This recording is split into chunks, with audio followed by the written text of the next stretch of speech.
te nzambe pa kopesa te o yango bien aimé esengeli toyekola kopesa toyekola kokabaka bakretien ebele totiaka makambo mpenza kate toignoraka tobosanaka totia yango mopanzi or epambola.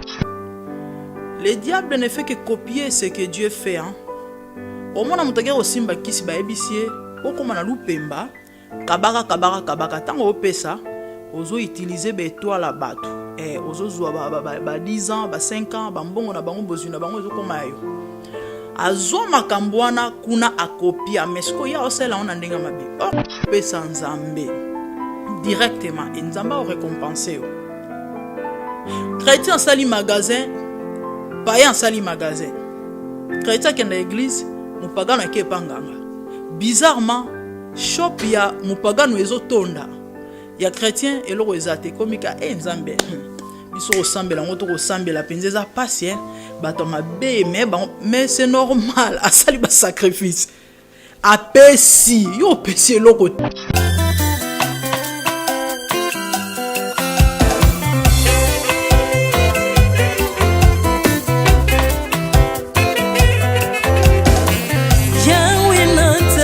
mokili oyo na monite natangi na histoire ya monde na monite naluki na yemba pete toze pour passer Seigneur je n'ai pas pris non plus entendu parler oya kokalala yo Yesu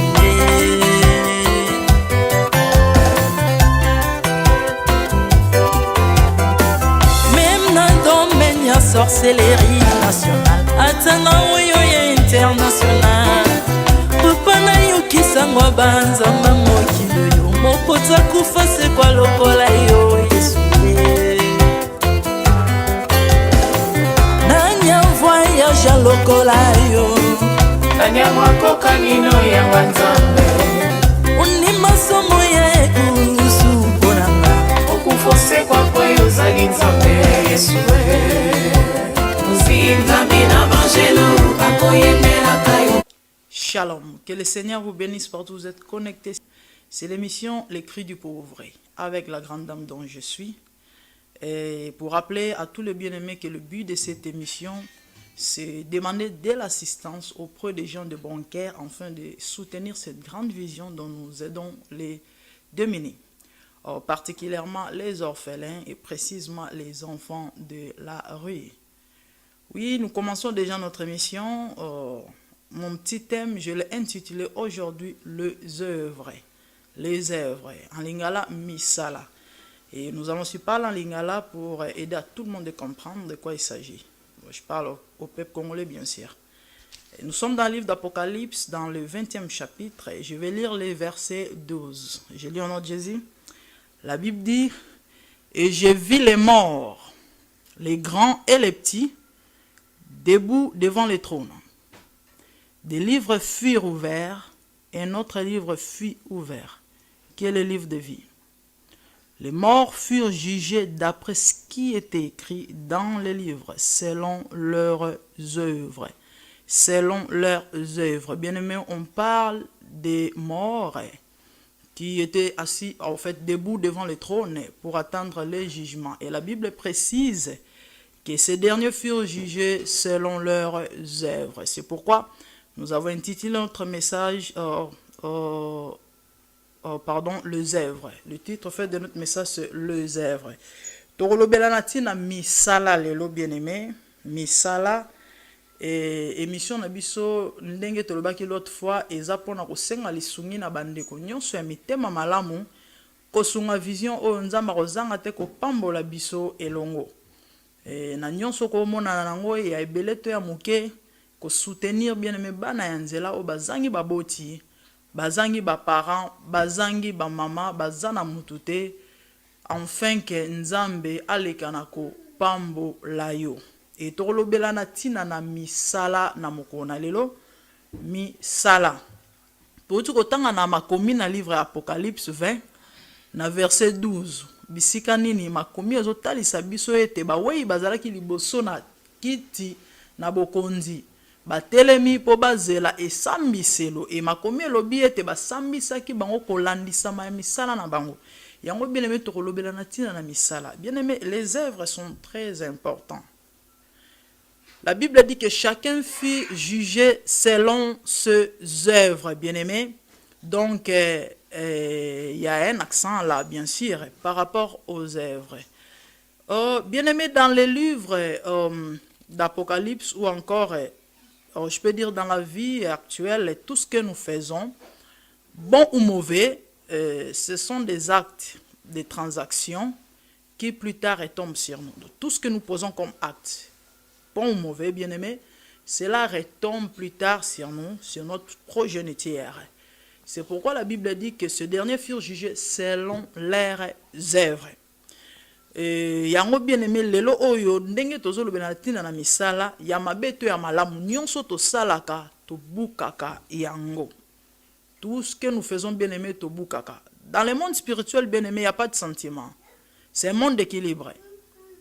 Tu n'as rien, tu n'auras rien. Tu vas recevoir lorsque tu as quelque chose. Et malheureusement, beaucoup ignorent ces choses, surtout les chrétiens, tellement nous sommes habitués au nom de la grâce. Tout est gratuit. Au nom de la grâce, tout est gratuit. Mais en réalité, nous sommes sauvés au moyen de la foi, dit la Bible. C'est vrai, le salut est gratuit, mais pour être sauvé, tu as besoin de la foi. Et de même dans la vie, bien-aimée, les actes que nous posons, mauvais ou bons, retombent sur nous. Au fait, nous vivons par rapport à ces actes. Misalo to salaka bien-aimé ezongelaka biso.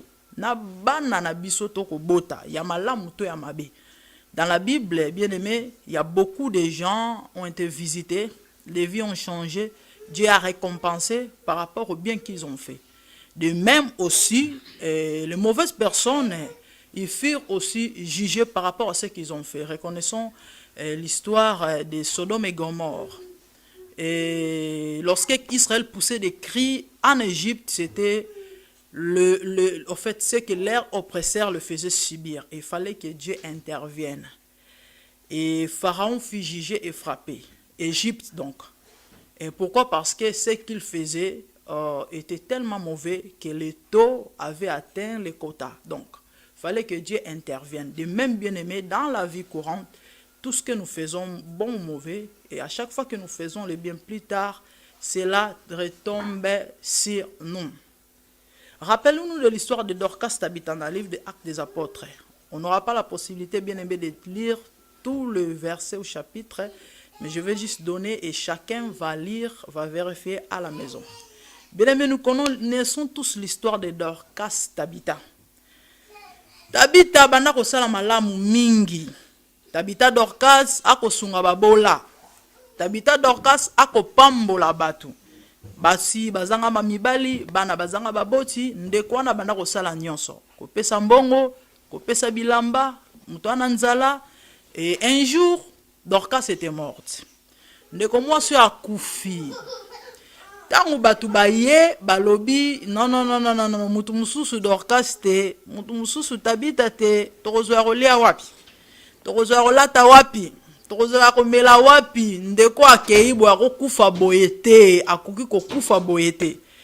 Et bakero Luka, Pierre, comme il savait que c'était un homme rempli d'onction et Dieu pouvait ressusciter les morts. Et pour Pierre ayoki bango, il ne pouvait faire autrement. Azui Tabitha, bameme na chambre haute, prière et bandi, nzambe na lola sekwisa Dorcas bien-aimé à cause ya misala. Lelo tozo belana tina misala. Ndeko mwasi ndeko mobali. La semaine passée, j'avais dit que tout ce que nous avons comme problème, ezwaka résolution à la prière. Il y a des gens qui ont prié et il y a des gens qui ont jeûné, mais échangé l'autre. Par contre, lorsque nous lisons la Bible, nous verrons qu'il y avait des gens qui avaient des problèmes sérieux, alors très sérieux, qui connaissaient aussi le Seigneur.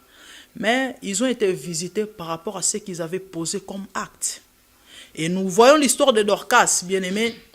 C'était à cause de bienfaits qu'elle faisait que cette femme fut ressuscitée. Et aujourd'hui, je viens parler à une personne.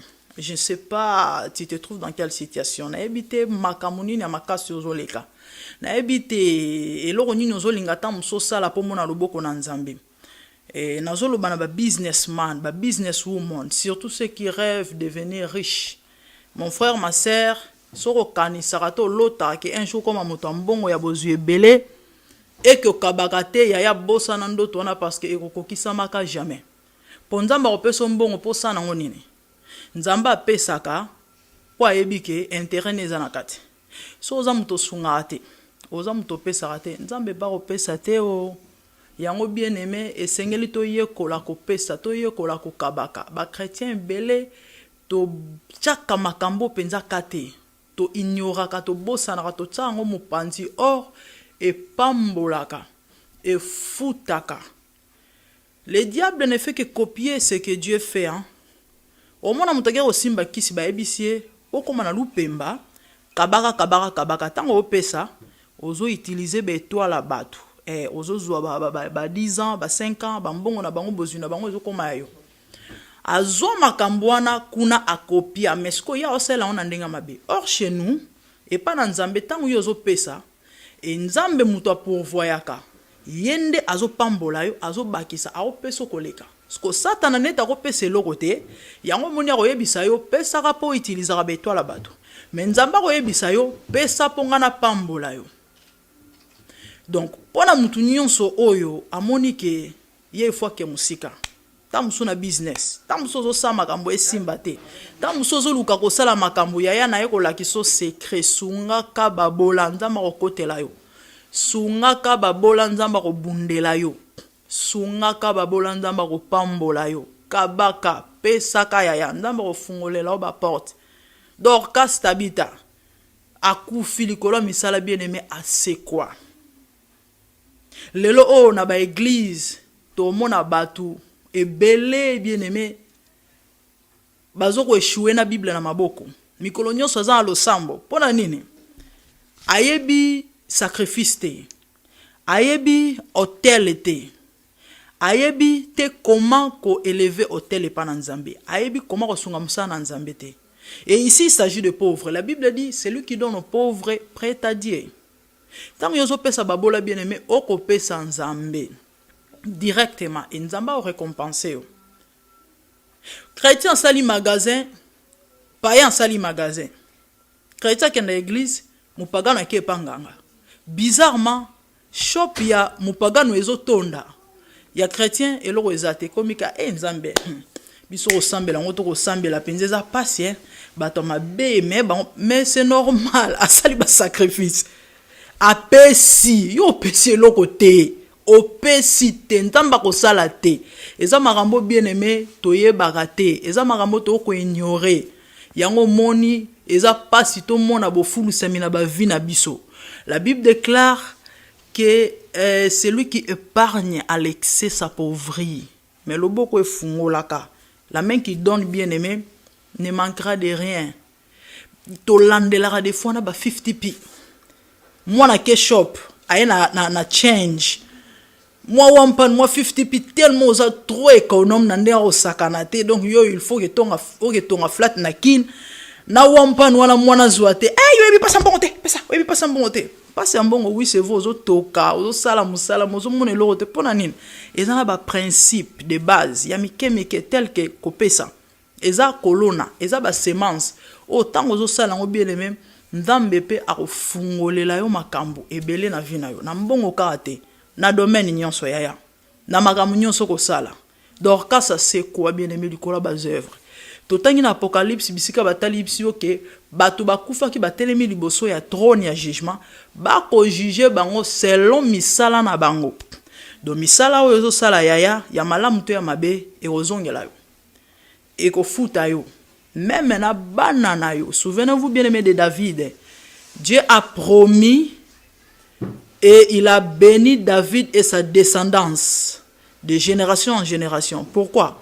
Parce que bazaki batu oyo mutu azaki mutu o abandai ko pambola misala na Nzambe abandai ko linga Nzambe abandaki ko sunga donc yango na bien aimé lelo oyo toye awa po totalisa bandeko que misala eza important na ba vie na biso bien aimé soutenez-nous soutenez cette vision soutenez cette œuvre le Seigneur ne manquera pas de vous bénir. Nous parlons des œuvres tozolo la tina na misala mingi tozala oka mutoke na église toko bondela toko sambele pa ya Nzambe Nzamba kanisa biso na misala na biso oka mutu akoti na profondeur. Yahweh kanisa ngai, Yahweh kanisa. Seigneur, souviens-toi de moi, oh, souviens-toi de moi. Par rapport à quoi? Nzamba okaniso yaya osali nini? Offrande, opesa na pasi. Dimi kutu kolobate, ona komvamisa ba pasteur. Omona opesa kate. Bako senga basunga babola yo opesa kate papa nzamba okaniso na nini? Mama nzamba kokanisa yo na nini? Makomi elobi o akopesa atako kopo ya mai epana ba o ya ngai aoza récompense te. Et tant yo bimisi quelque chose na purse na yo na libenga na yo pona ko sunga babola ali atalipa amelata mai bien aimé c'est plus qu'un verre d'eau et nzambe akosalongolo. Et l'autre fois na meka ko expliquer bien aimé que otolonaka na loi nature soko loni nguba orobuka nguba. Mais na bonzambe oyo zolona eza yanka to robuka. Tu vas récolter plus que ça. Au pesi mbongo nzamba ko pambolo na mbongo. Nzamba ko longola maladi. Nzamba ko pesa mukanda, nzamba ko pesa libala, nzamba ko kangola akosala makambo ebele kaka pona nini yo o tosi maloba na ye na oyo etali ko lona. Tozo bela na tina misala e misala na bien aimé yango de ganga liboso na nzambe. Kolo kanisa ngayo, kolo kanisa et qu'est-ce que Dieu fait? Alors, le livre de vie, pardon, de souvenirs, en Apocalypse 20, verset 12.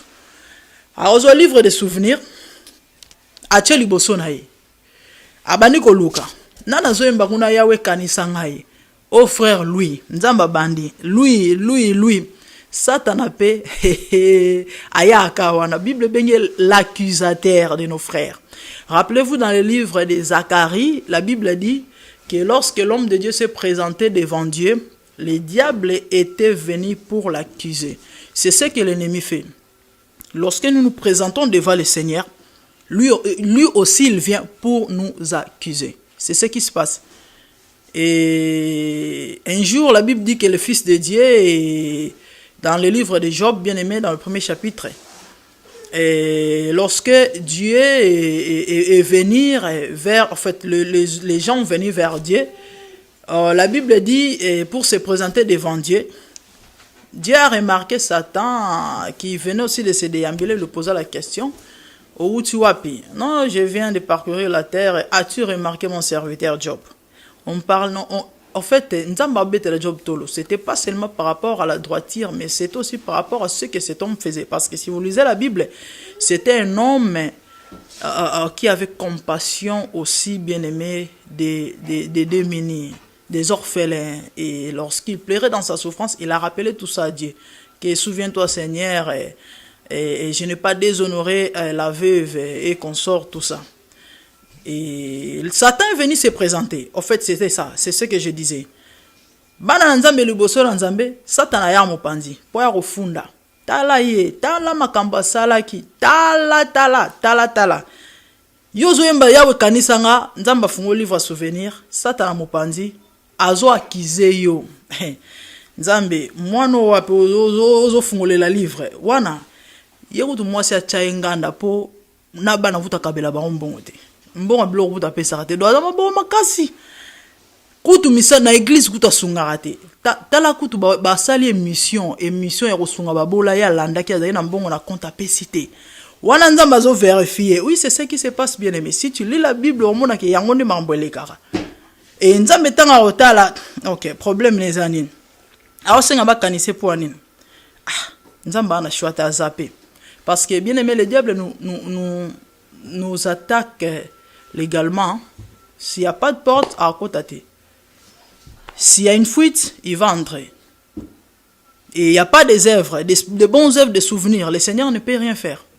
Ndegomsuku na zoemba, Yahweh kanisa ngayo, Yahweh kanisa, satanaye, abandi kwa kize. Tant nzamba tali, amoni, ok. Dimanche 12, na 15h45, heure de Londres. Maintenant, représenter mission moko, il y a cri de pauvre. De quoi tu as dit livre naïe? Gabriel, problème à maman et Zanine. Ote aoluka libala. Ok. Nana zo empêché abala. Oteno on a bango commissaire mari de nuit. Ok. Ndenge za boye na tinyo geno intervenir. Beta no kwana mpenda mopanga kufa. Et comme ça, mariage en dégo fungoma. Bien aimé, ce sont des choses spirituelles. So tuni motuna na mosel na nzamba bi marambo, aroy biso ke no mwana mwaswa na kosate. Maman na olobana, je te prêche la parole de Dieu. C'est ce qui se passe. Dans le monde spirituel, bien aimé, c'est une réalité qui existe. Si tu n'as rien, tu n'auras rien. Si tu as quelque chose, tu auras quelque chose. C'est un monde d'équilibre. C'est pourquoi la Bible dit même que à celui qui en a, on va rajouter à celui qui n'a pas, même ce qu'il a, en fait, c'est comme ça, c'est ça. Et Tozo Senga bien aimé belete, tout ce que vous pouvez. Millions, yamuke, ya ebele, pambola musalonda marozanga te ko kanisa yo. Nzambe ako pambola yo, mon frère, nzambe ako pambola yo. Ozo senga nzamba kaniso, a kaniso na nini, par rapport ya nini. Ndeko wana kuna zo senga nzamba kanisa ye, aposa ba acte moa malamu. Et nzambe akanisie. Tango subo omona ye penza etamboleli mabe. Marambo salemi ndenge nini amutu nga sona zangi nzambe na bomi mon frère oyebite qu'est-ce qui a fait que ndeko wana a lekana ko échapper to abima na situation difficile to apambwama to akende liboso bien-aimé. Ce sont des secrets que je vous révèle bien-aimé. Parmi les choses qui font notre force, bien-aimé, il y a la libéralité à l'intérieur. Babylone repère sa force à moto, et c'est la force à moto spirituellement. Et ça, ça, tant oso pesa, d'une manière ou d'une autre, nous s'aimer, bien-aimé, nanzela la libéralité. Yako sunga mesala nzambe, yako sunga babola.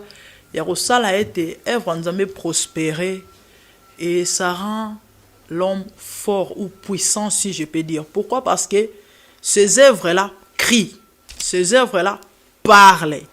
Et au bundelo na butu, et qu'au bundela yo na moi, et qu'au bundela yo na batak oyo yebite, toka ba témoignage ebele, mutumso asala bola mabosana. Abeli à côté comment Nzamba visiter. Il y a une sœur que j'écoutais il n'y a pas longtemps. Une fois à Lubumbashi, elle avait donné quelque chose à une dame qui était veuve. Et ça, après plusieurs années, elle avait oublié. Et s'est retrouvée dans un coma et morte presque. Et rencontrait une personne, je peux dire, bon, c'était dans les jugements, je peux dire, comme nous venons de lire dans le livre d'Apocalypse 22. Et la personne va lui dire, tu as la chance. Et on lui rappelle l'acte qu'elle avait posé plusieurs années passées. Si ce n'était à cause de ça, toi là, tu n'allais plus vivre. Et c'est comme ça que cette femme est revenue à la vie, à cause de cet acte. Bien-aimé, Dorcas s'est ressuscité des morts, nous venons de le lire. Et je vais lire un verset, peut-être pour finir. Je suis dans le livre de Daniel, dans le chapitre 4. Dans le chapitre 4, bien-aimé, je vais révéler un secret à une personne qui me suit. Daniel 4, le verset 24. J'ai lu au nom de Jésus, la Bible dit: c'est pourquoi, ô roi, puisse mon conseil te plaire, mets un terme à tes péchés par la justice et à tes fautes, par la compassion envers le malheureux, et ta tranquillité se prolongera. Bien aimé, ce verset fort et trop fort. Je ne sais pas si quelqu'un m'a écouté. Je vais encore relire ces versets. C'est pourquoi, ô roi, puisse mon conseil te plaire, mets un terme à tes péchés par la justice et à tes fautes par la compassion envers les malheureux, et ta tranquillité se prolongera. Bien aimé, un roi qui se croyait suffisant en lui-même, l'autosuffisance, pourquoi? Parce qu'il avait tout, il avait l'argent, il avait ceci et cela, mais il était méchant, il faisait trop de mal, et il fait un rêve. Et l'explication du rêve était que le jugement de Dieu n'était pas loin sur lui à cause de ce qu'il faisait. Et Daniel, l'homme de Dieu, va conseiller à ses rois en disant: Mets un terme à tes péchés. Comment? Par la justice. Et mets un terme à tes fautes. Comment mettre un terme à ces fautes? Par la compassion envers les malheureux. Waouh! Bien aimé, ça c'est trop fort. Ça c'est trop fort. Bien aimé, ce verset vient simplement dire que Dieu est capable d'effacer les fautes d'une personne parce qu'il a eu compassion. Waouh, waouh, waouh. Si j'étais toi, j'allais jubiler, hein. J'allais jubiler. Ce verset, bien aimé, verset totanyo ezola kisake, Nzambe akokipe ko effacer masuma mutu. Kaka po mutu wana sali bolamu envers ba malheureux. Ayokeli batu ya pasi mawa asungi bango. Nzamba tali a moto yo metamboleli na ena linga vraiment mais acte à poser pesa bik. C'est la parole de Dieu, ce n'est pas moi. Daniel 4, 24. Relis ça. C'est ça en fait. Bien aimé, Dieu peut effacer tes fautes.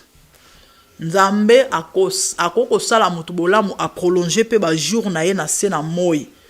Pona nini? Kaka parce que a sungaki batona pas surtout pe babola. Nous connaissons l'histoire de Corneille, toujours dans les Actes des Apôtres. Corneille était un homme pieux. Cet homme faisait trop de bien, il faisait vraiment de bien, il faisait trop de bien auprès des gens, mais il ne connaissait pas Christ, il n'avait pas Jésus. Or, pour être sauvé, bien-aimé, pour voir Dieu, tu as besoin de passer par Jésus. Et tellement que Dieu est bon, il voit les bienfaits de cet homme, il dit, mais non. Mouto okufaka boyete, misalo ekene pamba, parce qu'on a yesoute. Arozwanaye ba mapamboli ya mokili oyo mais amona nzambe te parce qu'ana yesu te. Il faut qu'est-ce que je peux faire? Pierre, allez, je t'envoie chez Corneille, vas-y chez Corneille. Et c'est comme ça que cet homme fut sauvé. De bien-aimé bato ebele bazwa ngolu ayebi nzambe te mais à cause ya kosala bolamu Nzambe a visité na libota na ye ba fungoli mitema ba ndimeli Yesu poka ba mona Nzambe. Pourquoi? Parce que misala ezaki malamu. Yango bien aimé tozo senga na bino bosunga musala oyo Nzambe na lola kozanga te ko pambola bino. Bosunga babola, bosunga ba orphelin, bo soutenir vision ona nyonso boko ko mona nango. Nzamba kozanga te ko pambola bino. Nzamba tika na nyonga mutu te yaya. Tanga musubisu ko zale o milobela na sali bolamu mingi nazozo lifuti te. Mais ngana ye ana rappelé que Nzamba est fidèle. Galates 6 verset 9, bien aimé, je vais dire le dernier verset. Galates 6 9, la Bible dit: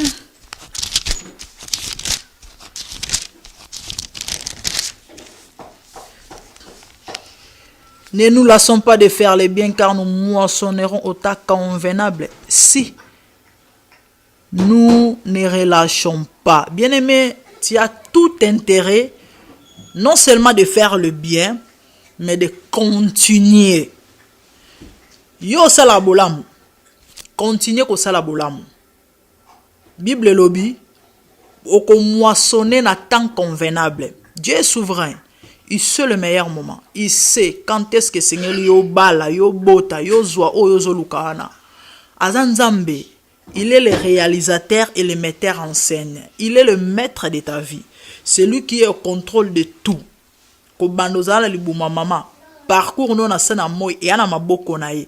Et ayebi momani ne Seigneur pambula yo yango yaya ko lembate yo osunga ka continuer. Yo sunga misala na Nzambe continuer. Nzamba azo bombela yo ya yo li pamboli. Alobi na livre Psaume 75 dans le verset 3. Au temps où je fixais, j'exercerai la justice.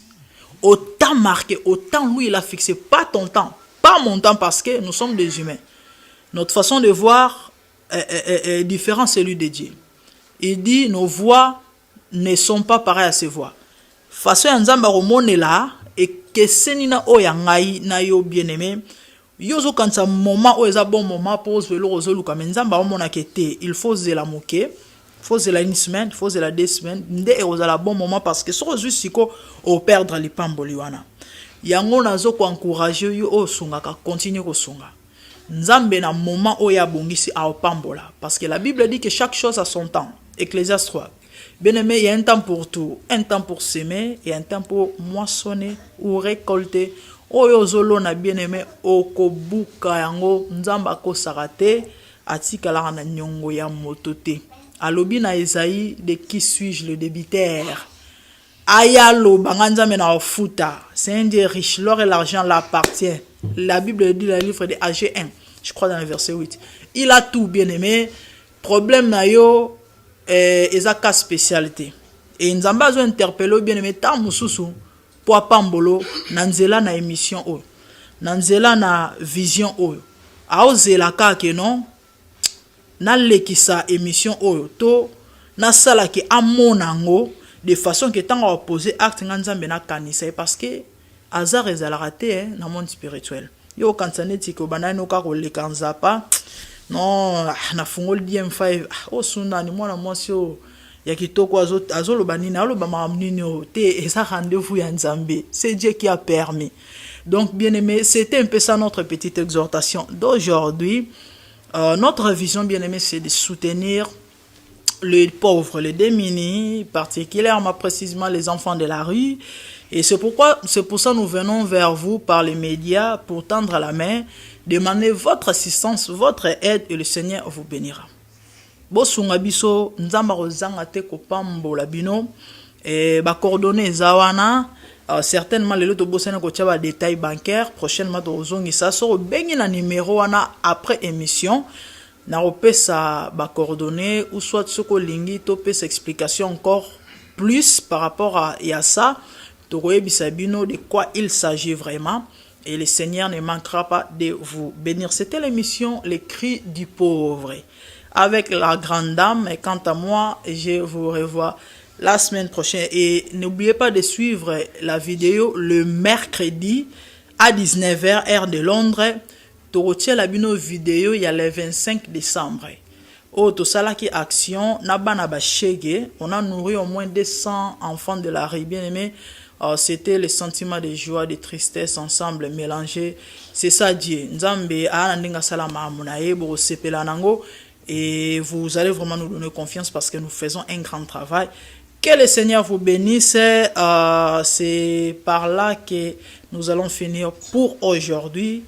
Je vous revois la semaine prochaine. Merci beaucoup. Au revoir. Soyez bénis.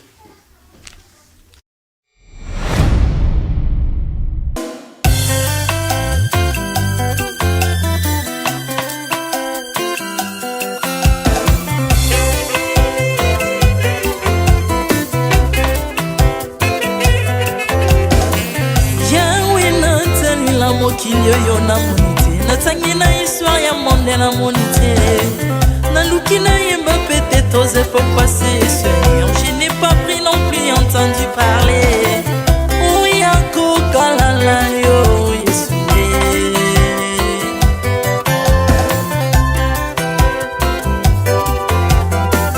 même na domaine ya sorcellerie nationale atanga oyo ya international Papa yokisangwa banzamba mokilo yo mokota kufa se kwa lokola yo Yesu Nanya voyage a lokola yo Nanya wakoka nino ya wanzambe Uni masomo ya ekusu konanga Okufose kwa kweyo zali nzambe Yesu Nzambe moneno kitanase Tanzoto poyo bikisanga Ukitana se pozwe sikananga Ofuta nyongo na nzambe na Yesu Zalzambe Onkotea okani na yo Ozali zambo bongwani te Yesu, Yesu Zalzambe Okotea kokani na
nzambe soki